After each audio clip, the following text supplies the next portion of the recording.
Selon un auteur très respecté, le rêve effrayant de la princesse Diana concernant le couronnement de son mari, le prince Charles, préfigurait étrangement son avenir au sein de la famille royale et sa relation avec l'héritier du trône. L'histoire de Diana, princesse de Galles, sera racontée à travers des séquences audio et vidéo des archives dans un nouveau long-métrage documentaire acclamé par la critique sur le défunt royal. The Princess sera diffusé sur Sky Documentary dimanche, au cours du mois qui marque le 25e anniversaire de la mort de Diana. Alors que la rupture de la relation entre Diana et le prince Charles est bien documentée, ce nouveau documentaire recadre son histoire en adoptant une approche entièrement immersive, en s'appuyant uniquement sur des séquences audio et vidéo. Il offre une perspective différente sur la vie de la défunte princesse et sa relation tumultueuse avec le prince. Diana et Charles se sont officiellement séparés en 1992 et ont divorcé 4 ans plus tard après des mois de négociations.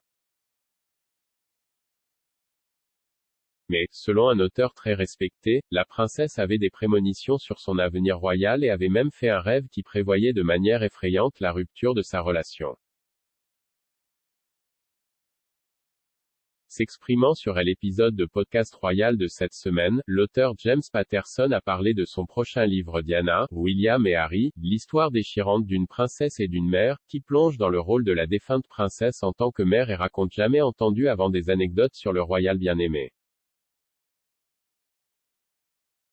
Une anecdote du livre remonte à la relation de Diana avec Charles et donne un aperçu étrange de ce que la princesse ressentait à propos de son mariage avec l'héritier britannique. Dans le livre, M. Patterson a écrit sur un rêve effrayant que la défunte princesse a eu au sujet du couronnement de son mari d'alors. La co-animatrice de Podcast Royal, Rachel Burchfield, a mentionné à l'histoire, affirmant qu'elle ne l'avait jamais entendue auparavant, décrivant le moment où Diana s'est réveillée en sursaut d'un rêve récurrent concernant le couronnement de Charles.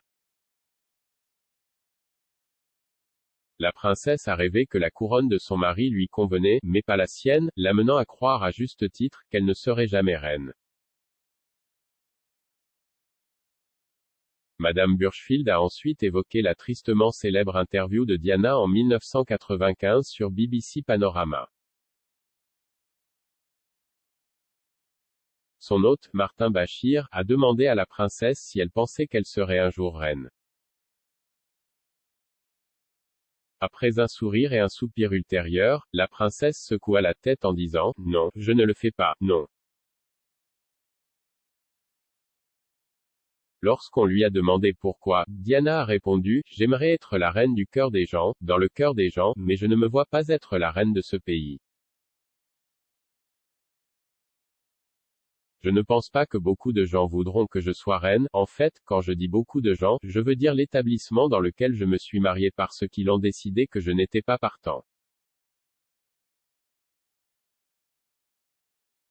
Elle a poursuivi, « Je fais les choses différemment parce que je ne suis pas un livre de règles, parce que je dirige avec le cœur, pas avec la tête, et même si cela me cause des ennuis dans mon travail, je le comprends. Mais quelqu'un doit aller là-bas et aimer les gens et le montrer. » Connue sous le nom de princesse du peuple, Diana était largement reconnue pour sa chaleur et sa gentillesse. Elle a plaidé pour des causes qui lui tenaient à cœur, notamment mettre fin à l'utilisation des mines terrestres, qui a vu la princesse traverser un champ de mines lors d'une visite en Angola, et lutter contre la stigmatisation entourant les personnes diagnostiquées avec le sida. Dans un autre moment tristement célèbre, Diana a serré la main de patients en gants, faisant preuve de compassion pour ceux qui luttaient et faisant ce qu'elle pouvait pour briser cette stigmatisation. Monsieur Patterson a revendiqué la princesse par elle-même dans son travail caritatif alors que la rupture de son mariage devenait plus apparente. Elle a également impliqué ses fils, le prince William et le prince Harry, dans ses activités caritatives en emmenant les jeunes princes visiter diverses organisations, notamment des soupes populaires et des cliniques. Le duc de Cambridge et le duc de Sussex soutiennent tous deux des œuvres caritatives en Afrique. Harry a passé une partie de son année sabbatique sur le continent et a ensuite créé son association caritative Sendball qui s'occupe des enfants victimes de l'extrême pauvreté et du VIH, SIDA au Botswana et au Lesotho, tandis que William est un mécène royal du Tusk Trust, qui aide à protéger la faune et les efforts de conservation à travers l'Afrique. Le duc de Sussex a également continué activement à lutter contre la stigmatisation du sida et du VIH grâce à son travail avec le Terence Higgins Trust. L'organisme de bienfaisance l'a déjà félicité pour avoir normalisé le dépistage du VIH à un public mondial, et inspiré une génération à prendre le contrôle de sa santé sexuelle. Les deux princes ont parlé ouvertement de la santé mentale, Harry révélant même les difficultés auxquelles il a été confronté dans le passé.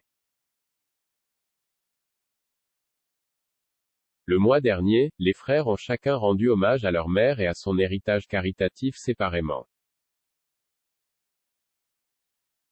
Dans une lettre au lauréat du prix Diana, William a déclaré qu'il était la personnification de son héritage, tandis que Harry a enregistré un message vidéo émouvant qui a été partagé dans le cadre de la cérémonie virtuelle du prix.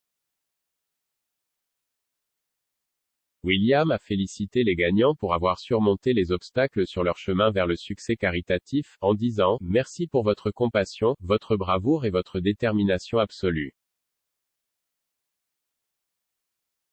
La lettre continuait. Vous êtes vraiment la personnification de l'héritage de ma mère et je sais qu'elle serait si fière de vous tous. Je crois qu'il n'y a pas de meilleure façon de célébrer sa vie et son travail qu'en reconnaissant des personnes incroyables qui consacrent tant de temps et d'efforts à aider ceux qui les entourent. Pendant ce temps, Harry a déclaré « C'est une année spéciale, et j'espère que nous prendrons plus de temps non seulement pour nous souvenir d'elle comme elle a vécu, mais pour réfléchir à la vie qu'elle continue de mener à travers tant de personnes, y compris les jeunes acteurs du changement.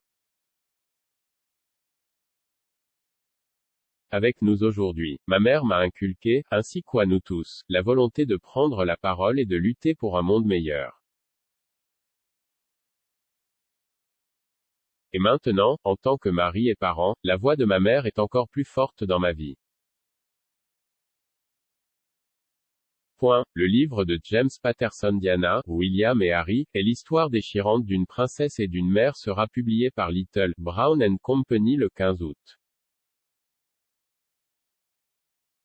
The Princess sera diffusé sur Sky Documentary le 14 août et sera également disponible en streaming sur Now.